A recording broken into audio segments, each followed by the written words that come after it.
Halo, Assalamualaikum warahmatullahi wabarakatuh. Perkenalkan, nama saya Muhammad Farhan Nafis. Jadi pada pertemuan keempat hari ini saya akan menjelaskan materi tentang perubahan konstitusi. Jadi sebelum saya masuk ke materi, saya akan mengulas pengertian konstitusi itu lagi. Yang dari pertemuan pertama itu sudah saya jelaskan. Secara umum, konstitusi adalah seperangkat norma dasar yang menjadi pedoman penyelenggara negara. Konstitusi itu yang mengatur struktur pembagian kekuasaan negara, hubungan antara lembaga dan lembaga negara, hak dan kewajiban warga negara, serta prinsip dasar pemerintahan. Nah, menurut KCWR, konstitusi adalah keseluruhan sistem pemerintahan suatu negara berupa kumpulan peraturan yang membentuk, mengatur, menjalankan kekuasaan negara.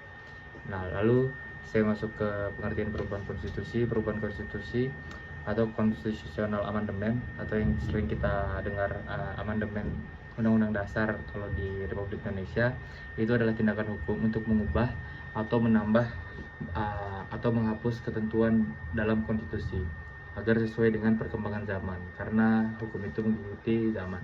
Nah, perubahan bisa berupa amandemen, perubahan sebagian, hanya mengubah pasal-pasal tertentu, atau revisi total atau pergantian konstitusi, mengganti seluruh naskah konstitusi itu dengan yang baru. Nah, lalu apa tujuan dari perubahan konstitusi?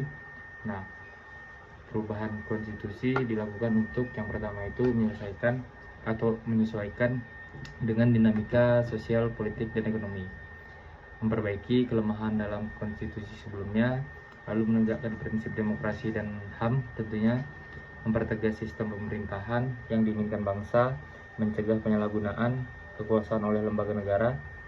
Nah, kalau di Indonesia sendiri itu sudah beberapa kali konstitusi itu diamandemen. Nah, konstitusi yang pernah berlaku di Indonesia itu antara lain UUD 1945, itu dari 18 Agustus 1945 sampai 27 Desember 1949. Lalu ada konstitusi RIS 27 Desember 1949 sampai 17 Agustus 1950. Ada UUD sementara 1950 17 Agustus 1950 sampai 5 Juli 1959. Lalu kembali ke Undang-Undang 1945, Dekret Presiden 5 Juli 1999 sampai sekarang. Nah, amandemen UUD 1945 dilakukan oleh MPR RI dalam 4 tahap.